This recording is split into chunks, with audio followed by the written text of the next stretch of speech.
What's up people from the internet? Ang nag-vlog ka din. Tagal ng panahon guys kasi yung tropa ko lakas umutot. Naka-vacuum yung puwet. Ayay. Pero ngayon guys, dito nga pala kami ngayon sa BGC at andito ako sa BGC. Sunday ngayon guys. Grabe talaga yung mga nangyayari sa panahon ng unggoy. Ha? Bal, tangina pa nonchalant ka nalalaman, Bal, no? Siguro ko lang ka sa matcha.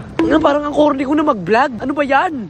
Talagang hindi ko na mapigilan yung mga nangyayari sa mundo naman talaga nung kahapon ng kanina. So guys, anong balita sa inyong lahat? Anong balita? What's happening? What's poppin'? Alam mo kung bakit hindi ako nakakapag-vlog guys? Ay na to yung binubunot ko tong camera ko guys. Talaga ang nangyayari guys. Talagang king ina. Walang masabi. Ayay. Wala gusto, vlog ayaw. Wala, aray ko. Ano ba lang araw magkakaroon din ako niya no? Tignan mo ang ganda niya no? Gusto ko niya yung dalawang gulong. Ay, baroy. Yung guys, sumisipa sila ng bola guys oh. Parang kulang talaga sila sa ano? Attention. Ha? Parang ako. Ang ina mo, ayaw mo kong pansinin. Ano laro yan, ano? Tumbang preso? Ano? Tumbang preso? Ulitin mo ang joke tali. Anong laro yan? Tumbang preso? Putang ina mo, baroy.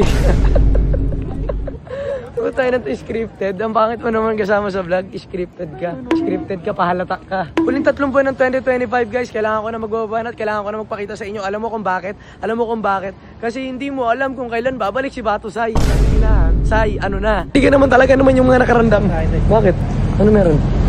Ha?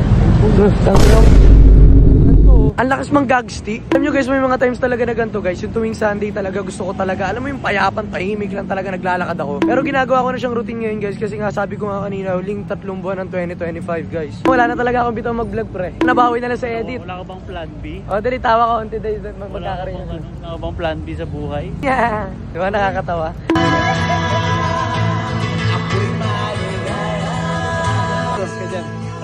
Sana tumawag ka. Sana tumawag ka. Dahil na mukha pa mga rapper yung mga yan. Nakikita mo yung hawak nila? Ano, pag pinukpok sa mukha mo, mamumula yan. Second floor lang. Gusto nyo mag-elevator din. Talagang halata yung mga kaibigan ko, mga tamad. Tatamad nyo ah. O, hindi pa marunong gumamit. Pindutin mo to. Para sumabog tong elevator. Alam nyo, kukulugan ng piso. Ano yung piso wifi? Ayan na nga guys, papakilala ko ngayon sa inyo. Ayan si Eclipse, mga kaibigan ko. Ito ang Honda Civic FD natin mga kaibigan ko. Tignan mo. Oh, yeah. Talaga ka. Dito ako. Ano tayo kinakabal? Ang init sa loob. Up. Oy, wala grabe yun. Buksan ng aircon? Hayop.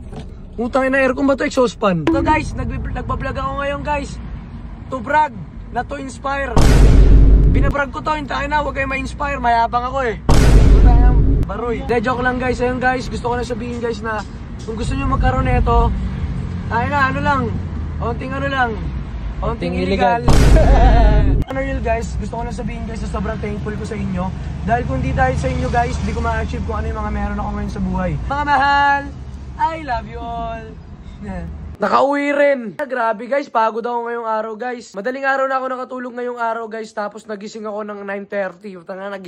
Natulog ka alas 5 ng umaga, gising ka 9:30. Tapos sinimulan ko na agad yung araw ko kasi Sunday. Diba guys, meron 7 araw sa isang linggo. Tapos yung isang linggo, I miss you na. Aray ko. Alam mo guys, meron kasi ako nasagap na parang mga kung ano-ano sa internet. May nabasa ako doon na yung pang 7 araw sa isang linggo, dapat pahinga ka talaga. Tama nga naman. Di ba yung Diyos, ginawa niya yung mundo ng 6 na araw. Tapos yung pa 7 araw, nagpahinga siya. Si Lord nga nagpahinga eh. Ikaw pa kaya tao ka lang, ginawa ka lang din. Magpahinga ka. Kailangan ng katawan mo ng pahinga kahit kaya ng utak at puso mo. Kahit dedikadong kayang-kaya mo talaga, ipahinga mo rin yan. Robot yarn, huwag kang feeling strong. Pahinga mo naman yung katawan mo naman talaga. Stop, para puro trabaho, ayaw, alaka.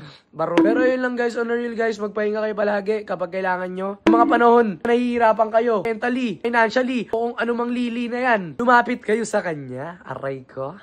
Yun na, magpapahinga na muna ako dahil pagod na pagod ako. Pero bago ko umiga, gusto ko lang sabihin na ako si Primo na nagsasabi na paa sa lupa, mata sa langit, and as always, I shall return.